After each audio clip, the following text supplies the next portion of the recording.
Lo he hecho con intencionalidad. Algunos seguramente, como sois muy listos, muchos pues os habréis dado cuenta. Pero lo he hecho con intencionalidad. Nehemías es un libro realmente tremendo. Y en este proceso de renovación, de cambio en la Iglesia, yo pensaba, y sigo pensando, que el libro de Nehemías es un libro esencial. Y hemos visto los tres, mi idea, cuando empecé a predicar sobre Nehemías, eso no lo he dicho, pero mi idea, cuando empecé a predicar sobre Nehemías, era llegar hasta el capítulo 3. Hasta el capítulo 3, porque quería hacerlo en plan tranquilo. Quería hacerlo en plan tranquilo y no quería ir deprisa, porque hay mucha información, mucha enseñanza en el libro de Nehemías.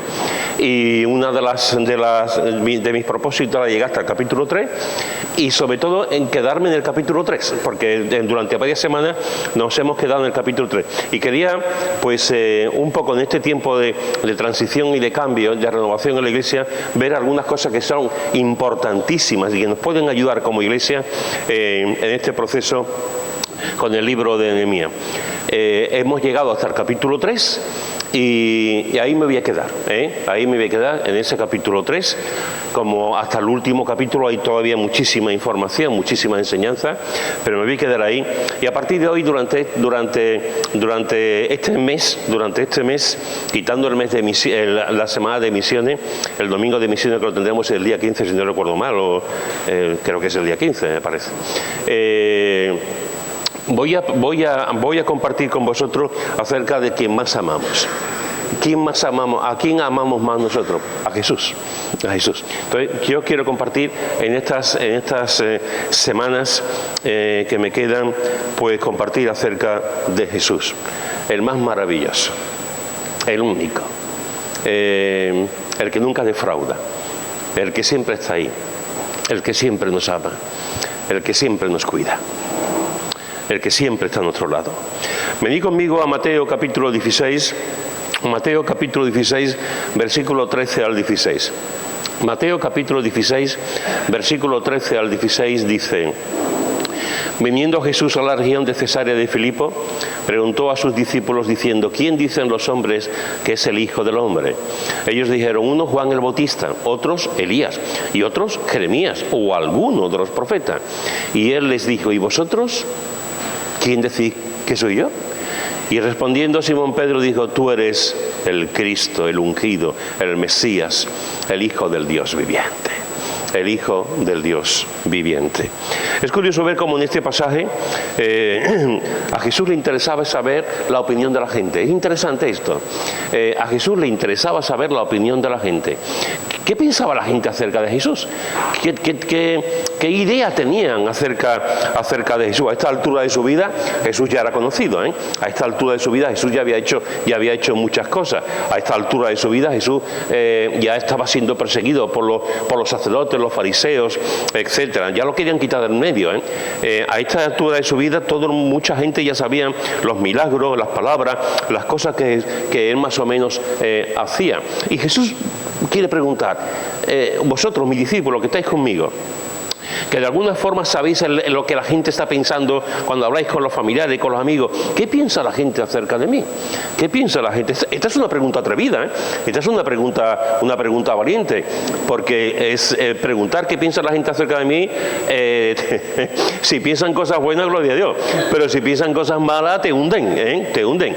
Y Jesús pregunta: ¿qué piensa la gente? La gente acerca de mí. Una pregunta interesante, una pregunta valiente. Y las opiniones estaban un poco divididas, muy divididas. Algunos pensaban que era como una especie de reencarnación de Juan el Bautista. Si tú te pones a mirar a Juan el Bautista, desde el comienzo de Juan el Bautista, desde su ministerio público, que fue muy breve, relativamente breve, comparado con el ministerio de Jesús, si tú te pones a mirar, hay un denominador común tanto en Juan el Bautista como en Jesús de Nazaret. Ese denominador común es la palabra arrepentimiento. Arrepentimiento. Juan el Bautista predicaba el arrepentimiento. En todos sus mensajes hablaba del arrepentimiento. Y Jesús hace exactamente lo mismo. Cuando Juan el Bautista termina su ministerio, cuando Herodes lo encarcela, ahí se acaba la historia de este hombre, la historia de este profeta de Dios, hasta que llega a la muerte. Y Jesús Jesús retoma a otro índole, de otra manera, mucho más importante, las palabras de Juan el Bautista, y habla también acerca del arrepentimiento.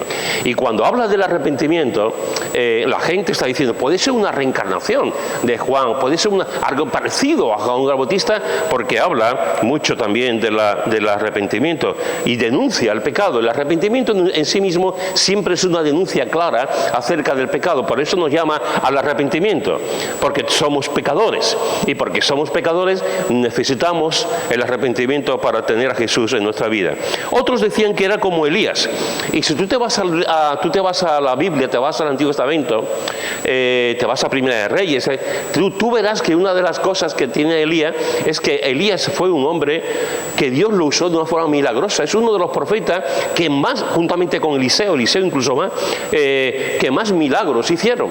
Elías fue un profeta donde respaldó su ministerio con milagros. Posiblemente lo más conocido de Elías fue el desafío que tuvo con los falsos profetas de Baal y de Asera, donde desafió a los ídolos con el Dios vivo y verdadero, y cómo bajó fuego del cielo.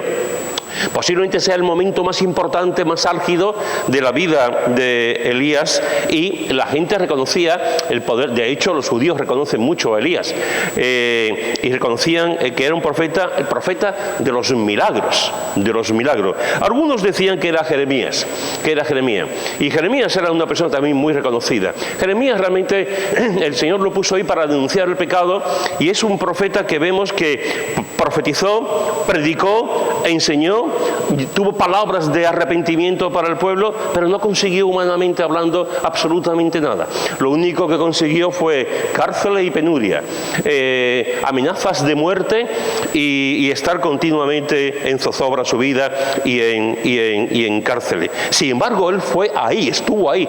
Jeremías fue un profeta con un corazón valiente. Jeremías fue un profeta en el que tuvo sus momentos de duda, sus momentos de incertidumbre, sus momentos malos como todos, pero siguió adelante predicando lo que el Señor le había dicho.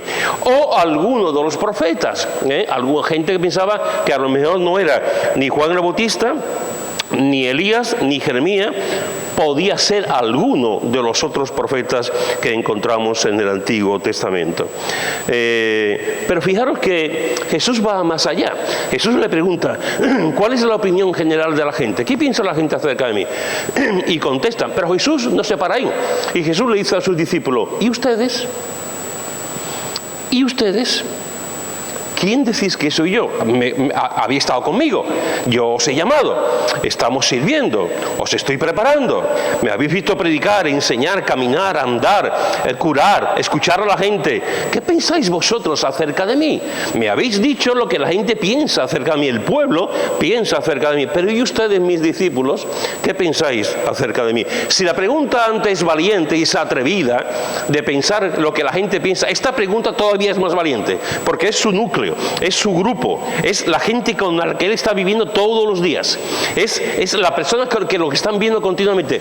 ¿Qué pensáis vosotros acerca de mí? Es una pregunta desafiante, es una pregunta realmente importante, una pregunta que es muy valiente por parte de Jesús. ¿Qué creían los discípulos acerca de él? Y déjame preguntarte ahora, de principio, sin desarrollar todavía la predicación, déjame preguntarte, ¿tú qué piensas acerca de Jesús? ¿Qué piensas tú acerca de Jesús? Porque podemos pensar lo que la gente piensa. De hecho, nosotros como creyentes, si queremos discipular, si queremos evangelizar, si queremos compartir a Cristo, tenemos que saber lo que la gente piensa acerca de Cristo. Y tenemos que tener una idea acerca de lo que la gente de la calle piensa acerca de Cristo. Y hay multitud de cosas, multitud de opiniones acerca de la persona de Jesús. Pero para mí es más importante lo que tú piensas acerca de Jesús. Lo que lo piensa la gente más o menos podemos entreverlo, podemos más o menos saberlo. Pero y el creyente, y tú que estás ahí sentado, ¿qué piensas tú acerca de Jesús? Y déjame enfatizar eso, Tú. No la persona que está a tu lado. No tus padres, no tus hermanos, no tus abuelos, no tus primos, no tus vecinos, no otra gente de otra iglesia, no tus amigos, no. ¿Qué piensas tú acerca de Jesús, porque creo que es gran parte de lo que tú vas a vivir en la vida tiene que ver con esa respuesta. Gran parte de donde tú vas a pasar la eternidad tiene que ver con esa pregunta y la respuesta que tú des. ¿Qué piensas tú de Jesús? Algunos de vosotros lleváis muchos años, otros lleváis menos, pero aquí hay mucha gente ya con un largo recorrido en los caminos de Jesús, y hay gente que lleva menos tiempo. ¿Qué piensas tú de Jesús? Y Jesús se lo pregunta directamente a ellos, ¿no? Me habéis contestado lo que la gente piensa acerca de mí, pero ¿y vosotros?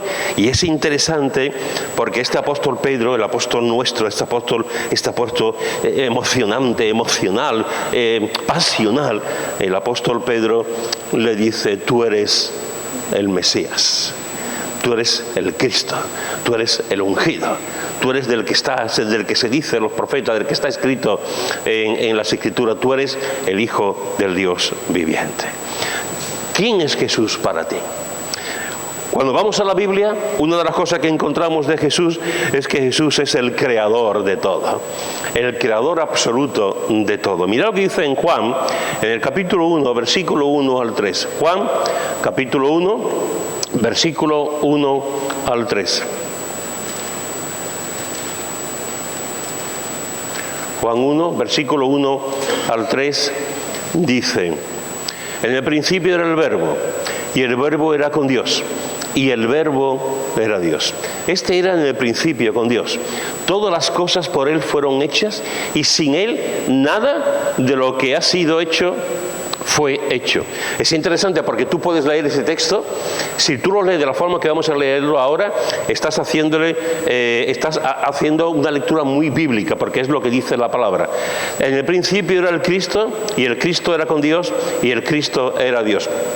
¿Cómo sabemos que este verbo, esta palabra, en otras versiones, era Cristo? Porque lo dice claramente en el versículo 14. Y aquel verbo, este que vemos en el principio, en el versículo 1, y aquel verbo fue hecho carne, y habitó entre nosotros, y vimos su gloria, gloria como del unigénito del Padre, lleno de gracia y de verdad. Juan está diciendo, este Cristo que estaba en el principio, este Cristo que es con Dios, este Cristo que es Dios, es el creador, es el creador. Y es interesante porque dice el texto que todas las cosas por Él fueron hechas. Fíjate, dice, todas las cosas por Él fueron hechas, y después dice, sin Él nada de lo que ha sido hecho fue hecho. Une la palabra toda y después une la palabra nada. Todo lo ha hecho, todas las cosas por Él fueron hechas, y sin Él nada de lo que ha sido hecho fue hecho. Acompáñame a otro texto importantísimo en la cristología, Colosenses capítulo 1, versículo 16, Colosenses capítulo 1, versículo 16, y mirad lo que dice este texto. Colosenses 1, versículo 16, dice: porque en Él, en Cristo, fueron creadas todas las cosas, las que hay en los cielos y las que hay en la tierra, visibles e invisibles, sean tronos, sean dominios, sean principados, sean potestades. Todo fue creado por medio de Él y para Él. Amén. Así que el autor de Juan, en su prólogo al Evangelio, dice que Jesús lo ha hecho todo, que de la nada no había nada y Él lo ha hecho. Y aquí, años después, el apóstol Pablo, guiado también por el Espíritu Santo, está diciendo, en Él fueron creadas todas las cosas. Lo que hay en los cielos, lo que hay en la tierra, todo fue creado por medio de Él y para Él. Y cuando tú vas al diccionario, nos dice el diccionario que la palabra creador significa persona que es capaz de crear, producir una cosa que no existía. Persona que es capaz de crear, producir una cosa que no existía. Dios, la Trinidad completa, Jesús, de la nada, la palabra que se emplea en el hebreo de la nada es fiat, que es una palabra que dice que realmente fue creado, no había nada. Un buen carpintero de una buena madera puede hacer un buen mueble. Un buen albañil de un trozo de ladrillo puede hacer una casa. Hacemos cosas de un buen modista con una pequeña tela puede hacer un gran vestido. Pero si es que no hay nada, ni hay trozo de madera, ni hay trozo de ladrillo, ni hay trozo de vestido, ¿cómo se puede hacer algo así? Pues eso es lo que hizo el Señor. De la nada, no había nada, vacío, no había absolutamente nada. El Señor creó, el Señor hizo, contempló, hizo todo lo creado. Eso es lo que nos dice Juan y Pablo y otras partes también de la Escritura. Si Jesús es el creador de todo, juntamente con el Espíritu Santo, porque también hay textos, y también, por supuesto, con Dios Padre, si Jesús es el autor de todo, entonces significa, hermanos y hermanas, que Jesús también es el autor de la vida, porque fue el creador de la vida. Mira lo que dice en Hechos capítulo 3, versículo 15. Hechos capítulo 3, versículo 15. Dice así, Hechos capítulo 3, versículo 15, en esta predicación que el apóstol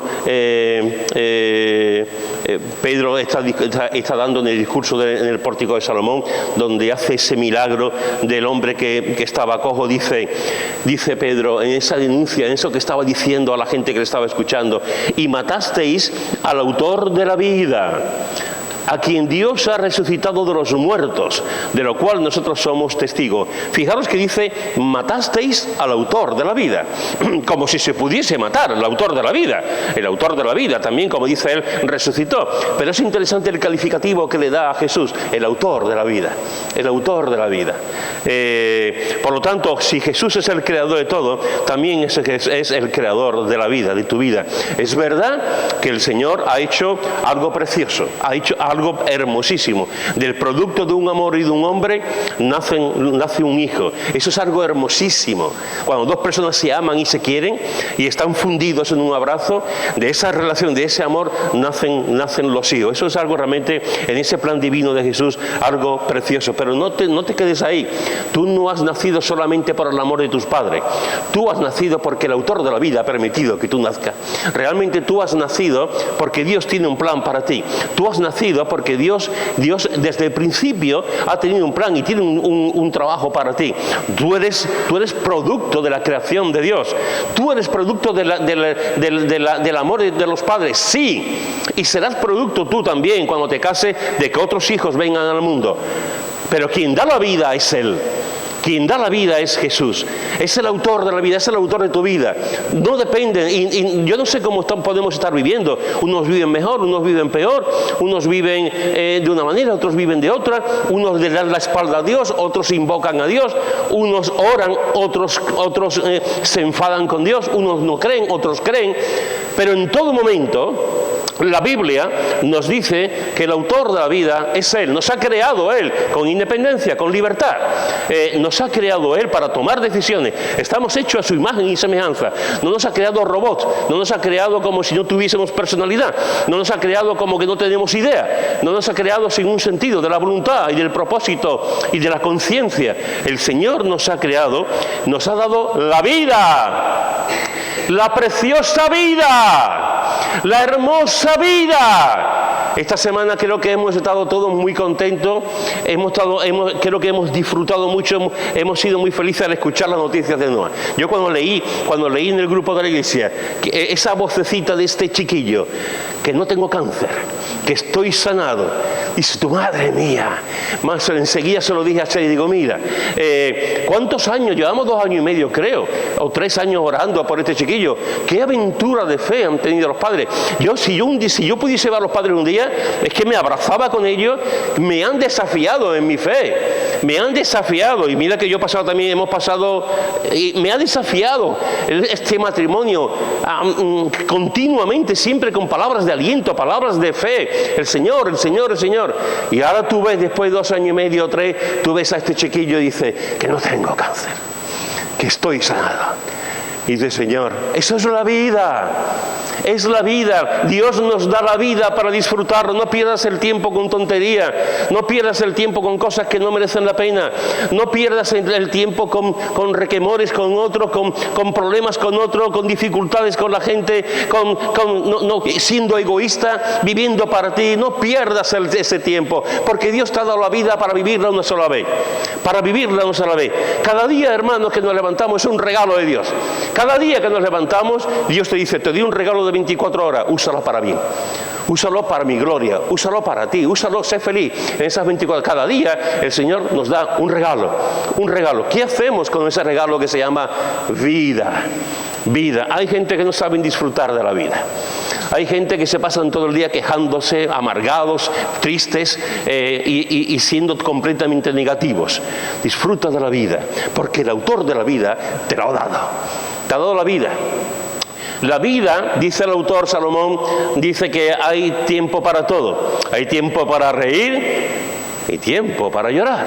Hay tiempo para endechar piedra, para esparcir piedra y para recoger las piedras. Hay tiempo para bailar y tiempo para no bailar, para estar. Hay tiempo. Y cada día tenemos que discernir qué voy a hacer con el tiempo. Cada día tenemos que decir qué voy a hacer con esas 24 horas que Dios me está dando en el día de hoy. Disfruta de la vida.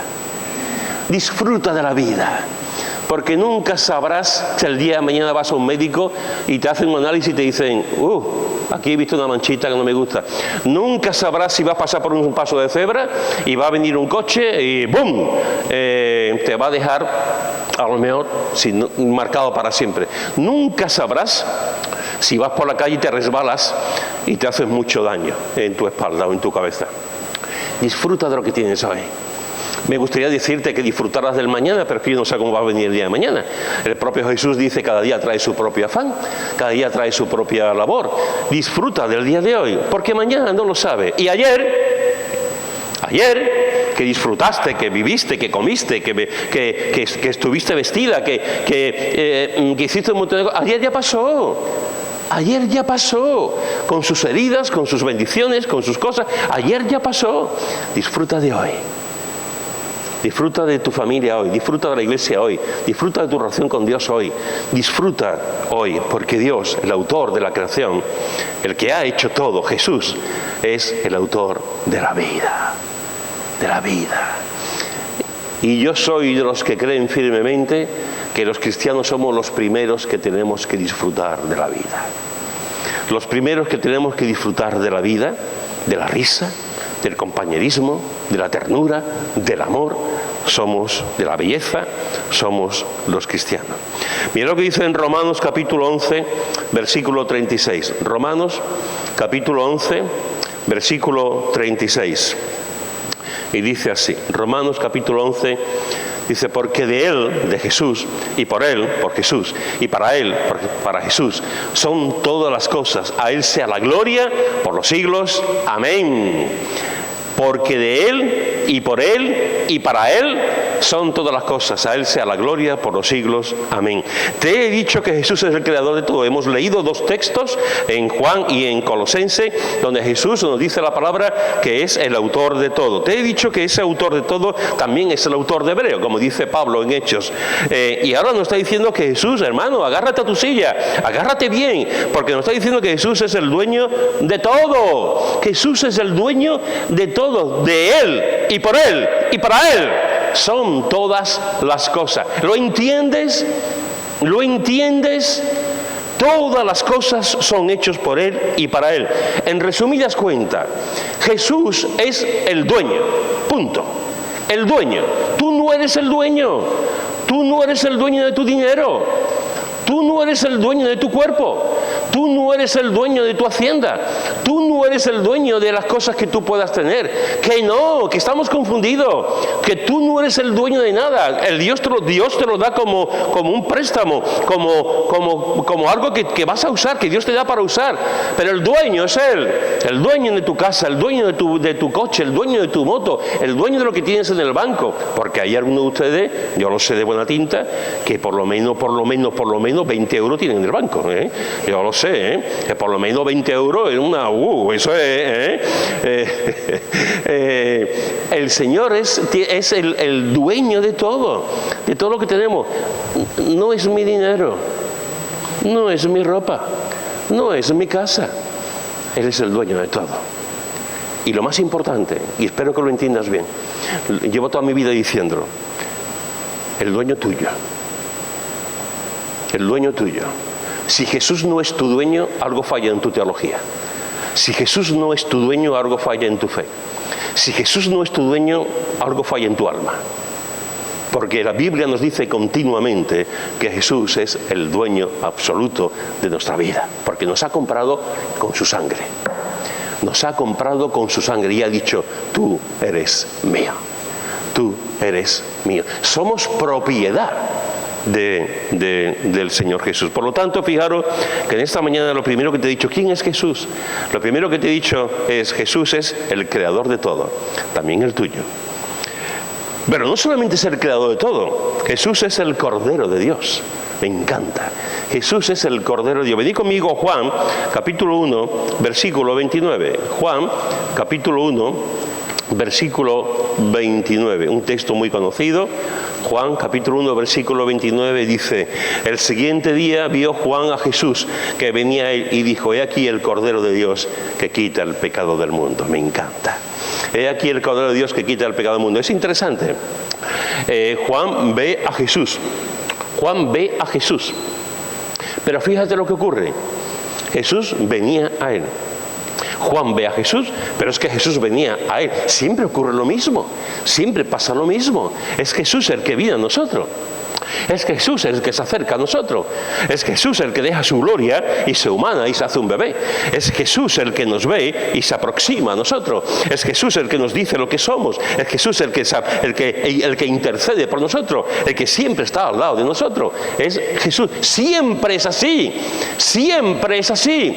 Es Jesús el que viene. Nosotros somos pecadores. No tenemos discernimiento. No somos capaces de fijarnos en Jesús porque nuestra condición humana es así. Pero Él viene a nosotros siempre, como va aquí a Juan, venía a Él. Y es interesante la expresión, lo que dice Juan el Bautista. He aquí el Cordero de Dios, que quita el pecado del mundo. Yo no lo puedo quitar. Juan el Bautista lo tenía muy claro. Yo predico el arrepentimiento. Incluso puedo bautizar. Pero el que realmente sana a los perdidos, el que da libertad, el que perdona los pecados, es el Cordero de Dios Jesús. A ese es el que quita el pecado del mundo. Los demás no. Los demás podemos denunciar el pecado, los demás podemos predicar la buena noticia, los demás podemos anunciar a Jesús, pero realmente el que quita el pecado del mundo es el Cordero. Y Juan el Bautista lo sabía. Porque Juan el Bautista sabía las profecías del Antiguo Testamento. Mira lo que dice en Isaías capítulo 53. Isaías capítulo 53. Charito, ¿puedes subir un poquito? Isaías capítulo 53, versículo 6 al 7. Isaías 53, versículo 6 y 7 dice: todos nosotros nos descarriamos como ovejas, cada cual se apartó por su camino, mas Jehová cargó en él el pecado de todos nosotros. Angustiado él y afligido no abrió su boca. Como cordero fue llevado al matadero, y como oveja delante de sus trasquiladores enmudeció y no abrió su boca. Es interesante, fijaros lo que está diciendo. Todo esto, no tenemos tiempo para leer todo el texto, pero este es un texto que merece la pena que yo te diría que incluso cada semana leyeras el texto. Fíjate que dice: todos nosotros nos descarriamos como ovejas. Gracias, Pepe. Cada cual se apartó por su camino. Y fíjate lo que dice: mas Jehová cargó en él el pecado de todos nosotros. Eso es lo que está diciendo Juan el Bautista, el que quita el pecado del mundo. ¿Por qué? Porque angustiado él y afligido no abrió su boca. Como cordero fue llevado al matadero, y como oveja delante de sus trasquiladores enmudeció y no abrió su boca. El pecado, hermanos y hermanas, fue puesto en el Cordero. El pecado tuyo y mío fue puesto encima del Cordero. del Cordero de Dios. El Señor, como pasaba con la vaca del Antiguo Testamento que soltaban en el desierto, encontramos cómo ese Cordero está llevando el pecado de todos nosotros. El pecado fue puesto sobre él, y Juan el Bautista lo anuncia. Juan el Bautista lo dice. El pecado fue puesto sobre Cristo. El pecado fue colocado sobre Cristo. La Biblia nos dice que nuestros pecados fueron totalmente perdonados. Romanos capítulo 4, versículo 7. La Biblia nos dice que Dios echó los pecados tras sus espaldas. Isaías capítulo 38, versículo 17. La Biblia nos dice que nuestros pecados fueron arrojados a lo profundo del mar. Miqueas capítulo 7, versículo 19. La Biblia nos dice que fueron olvidados para siempre nuestros pecados. Jeremías 31, 34, etcétera, etcétera. Eso es lo que pasa con el pecado. El pecado fue llevado por el Cordero, y el pecado, hermanos y hermanas, no somos culpables, porque Cristo nos ha limpiado, porque Él fue el que llevó, como Cristo, como persona, el Cordero de Dios llevó el pecado de todos nosotros. Tu pecado también. Tu pecado también. Déjame contarte 3 historias, muy breves, muy breves. 3 ejemplos, porque todos los que estamos aquí, creo que la mayoría de los que estamos aquí hemos entendido que somos pecadores y que creemos en Cristo. Pero me he encontrado a lo largo de mi vida muchos creyentes que aman al Señor, muchísimo, pero se sienten culpables todavía de cosas que han pasado en la vida anterior. Todavía en ese punto saben que Cristo ha muerto por su pecado, pero es como si todavía estuviesen viviendo lo que habían vivido antes y no se acaban de perdonar ciertas cosas que han vivido en su vida anterior. Déjame ponerte 3 ejemplos de esto. Una es, lo he comentado en alguna ocasión, yo conocí a una señora hace ya, una hermana de la fe preciosa, espiritual, servidora, una columna en su iglesia, una hermana de la fe realmente de las que ojalá hubiera muchas en todas las iglesias. Esta hermana tenía problemas con su marido. Una serie de cosas que estaban pasando en su matrimonio, no se llevaba bien con su marido, ella lloraba mucho por las noches porque las cosas no funcionaban bien con el marido. Yo conozco al marido, yo conozco a esta hermana, y en aquel tiempo las cosas no funcionaban bien. Y un día, pues se desahogó con un familiar. Esta hermana le contó a un familiar, hombre, un primo suyo para ser exacto, le contó que las cosas no iban bien. Y estuvo contándole, empezó a llorar, el primo la abrazó, el primo le dio un besito, y acabó de aquella manera. Porque en ese momento esta mujer estaba pasándolo muy mal. Emocionalmente estaba muy inestable, espiritualmente también, estaba muy vulnerable. Ella necesitaba el consejo, a lo mejor se equivocó, porque contarle a un hombre, aunque fuese su primo, estas cosas, y una cosa llevó a la otra, y tuvo relaciones con su primo. Una vez.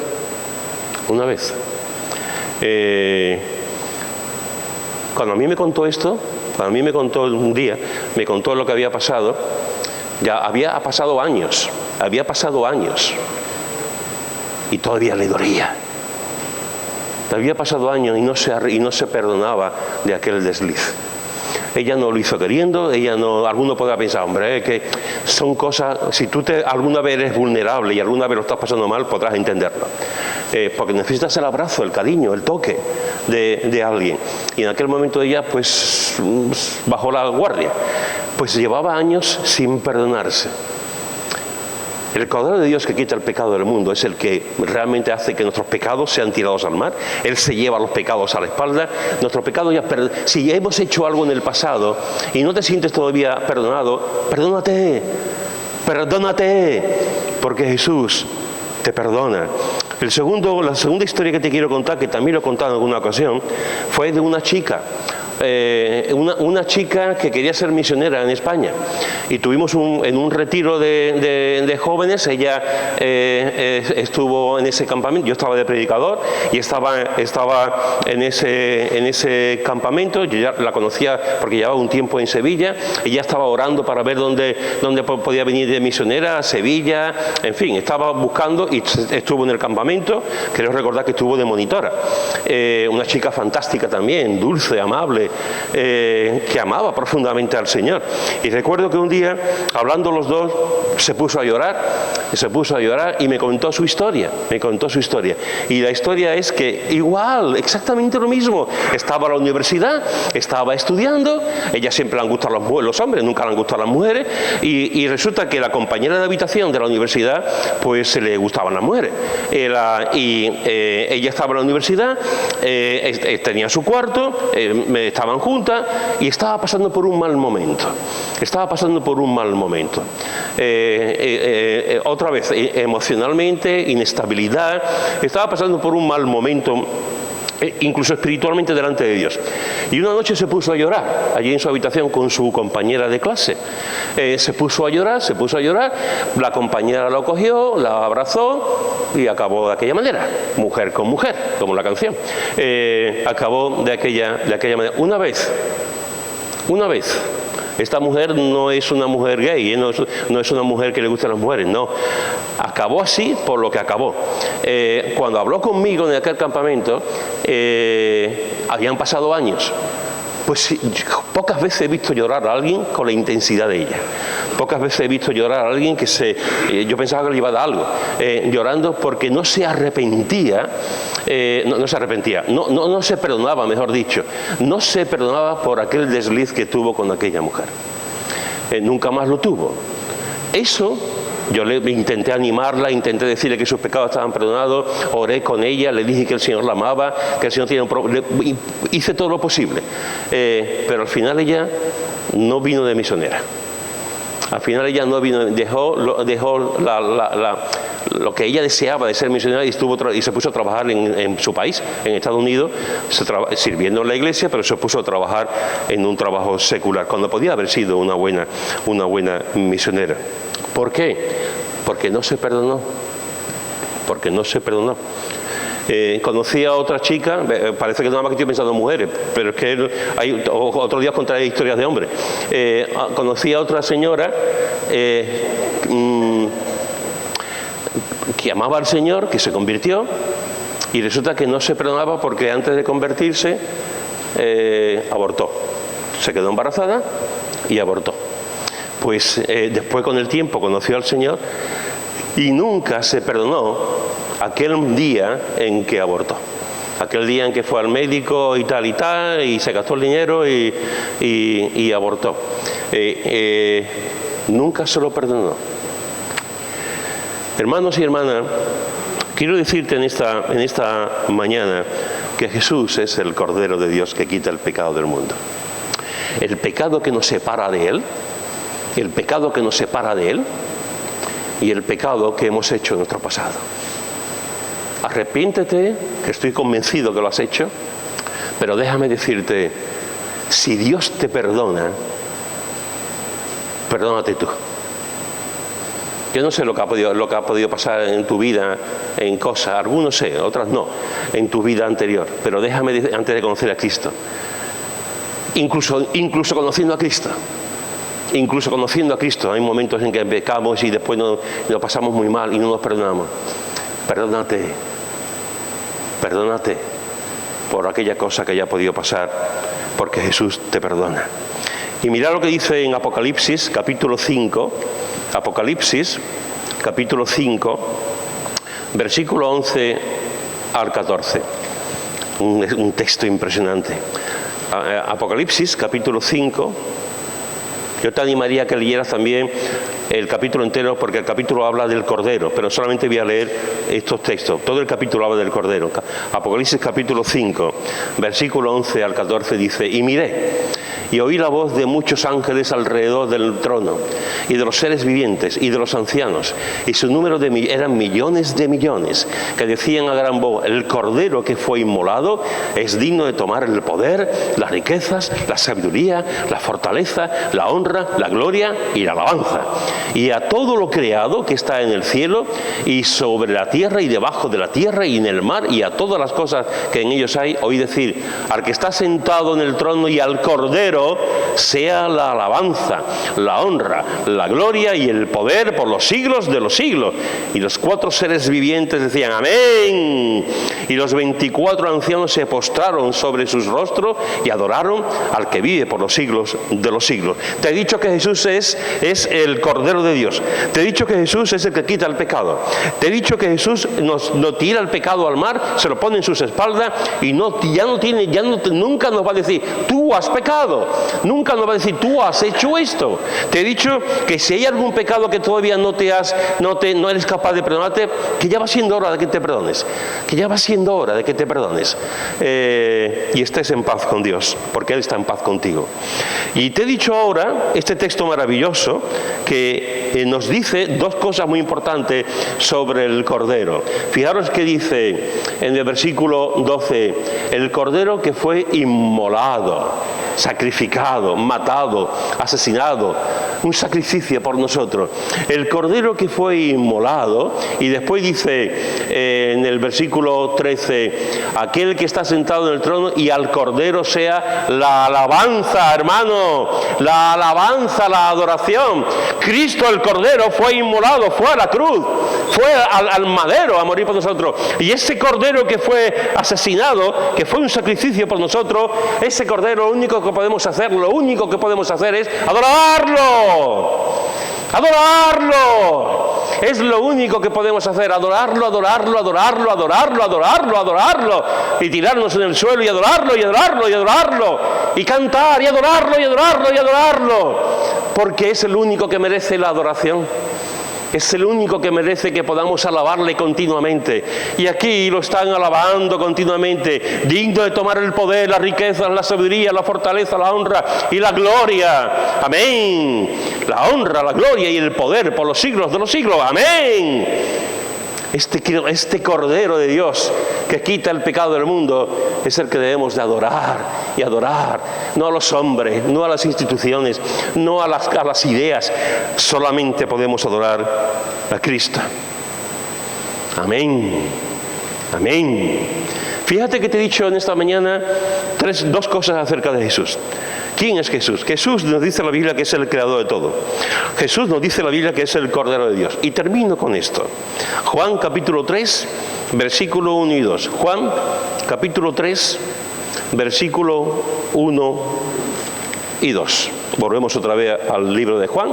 Juan capítulo 3, versículo 1 y 2 nos dice: había un hombre de los fariseos que se llamaba Nicodemo, un principal entre los judíos. Este vino a Jesús de noche y le dijo: Rabí, sabemos que has venido de Dios como maestro, porque nadie puede hacer estas señales que tú haces si no está Dios con él. Jesús es el creador de todo y es el autor de la vida. Jesús es el Cordero de Dios que quita el pecado del mundo, y Jesús, hermanos y hermanas, es el maestro. ¡Wow! El maestro por excelencia. El Señor en su bondad infinita hacia la Iglesia ha concedido un don, ha concedido muchos dones, pero ha concedido un don que es un don muy valioso en la Iglesia, que es el don de maestro. Y tenemos que dar gracias al Señor por los hombres y mujeres que tienen el don de maestro, que nos enseñan la palabra, que pasan horas estudiando la palabra, que investigan la palabra y nos enseñan la palabra. Pero déjame decirte algo. Todos los maestros del mundo, todos los creyentes, todos los que Dios les ha dado el don de la enseñanza, todas las personas que son capaces de enseñar, no son nada comparables con el gran maestro. No son nada comparables con la forma que Jesús tenía de enseñar, cómo Jesús decía las cosas, cómo se dirigía a los niños, el uso de las parábolas, las preguntas que hacía, cómo usaba la naturaleza en su enseñanza, cómo improvisaba, cómo te citaba los textos del Antiguo Testamento, cómo te decían que hablaban acerca de él, cómo dejaba a la gente descolocada con su enseñanza, a los fariseos, a los romanos, los dejaba descolocados con su enseñanza, con su manera de enseñar. Jesús es el maestro. Y Nicodemo, un gran maestro, una persona muy importante, Nicodemo lo reconoce como maestro.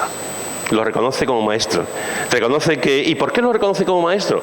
Porque fijaros que dice, un principal entre los judíos vino a Jesús de noche. ¿Sabéis? A veces escucho a personas decir, mira que Nicodemo de noche no tenía sitio para ir durante el día.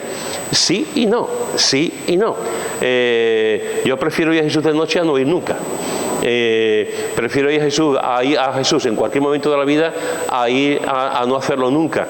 Nicodemo se guardaba sus prestigios, estaba ahí era muy conocido y Jesús era alguien muy importante, y él no quería que se le viese públicamente con Jesús, pero quería conocer a Jesús, quería saber acerca de Jesús. Y si tienes que conocer a Jesús de noche, pues verlo de noche. Y tuvo ese encuentro con Jesús que le cambió la vida por completo a Nicodemo. Y Nicodemo le dijo, sabemos que has venido de Dios como maestro. ¿Por qué lo sabemos? ¿Por qué lo sabemos? Porque nadie puede hacer estas señales que tú haces si no está Dios con él. Cuando se habla de señales, está hablando de milagros. El Evangelio de Juan es una cadena de milagros. Y cada vez que se mencionan los milagros, se mencionan las señales de Dios. Y aquí está viendo esas señales, esos milagros que hace si no está Dios con él. ¿Cómo puedes cambiar el agua en vino si Dios no está contigo? ¿Cómo puedes hacer que un leproso se cure si Dios no está contigo? ¿Cómo puedes hacer que el mar se aquiete si Dios no está contigo? ¿Cómo puedes hacer que los cojos anden si Dios no está contigo? La evidencia era abismal, la evidencia era tremenda. Y Nicodemo, que tenía corazón, tenía sentimiento, tenía ojos, Nicodemo le dice, nadie podría hacer esto si Dios no está con él. Si Dios no está con él, el maestro. En Lucas, en el capítulo 4, Lucas capítulo 4, versículo 31 y 32 dice, Lucas capítulo 4, versículo 31 y 32 dice, y descendió Jesús a Capernaum, ciudad de Galilea, y les enseñaba en los días de reposo, y se admiraban de su doctrina, porque su palabra era con autoridad. Y se admiraban de su doctrina, porque su palabra era con autoridad. La autoridad de un gran maestro. La autoridad que siempre estaba ejemplificada en su propia vida, como ejemplo. La autoridad de Jesús. Y la gente cuando escuchaba a Jesús, se les caía la baba. La gente cuando escuchaba a Jesús decía, pero este hombre ¿quién es? ¿Pero cómo puede hablar de esta forma? ¿Pero dónde ha salido esto? ¿Dónde ha estudiado?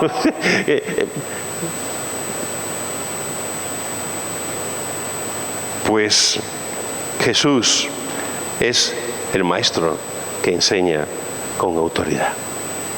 Te he dicho en esta mañana, te he preguntado una pregunta que hizo Jesús. ¿Quién dice la gente que soy yo? Y después se dirige a los apóstoles, a su grupo, a sus amados. ¿Y ustedes quién decís que soy yo? Y Pedro dice, tú eres el Cristo, el Hijo del Dios viviente.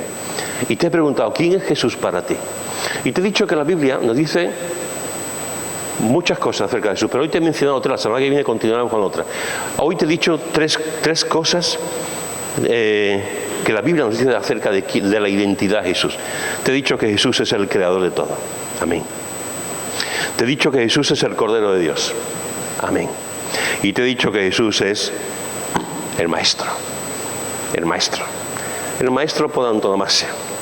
El único realmente que nos enseña.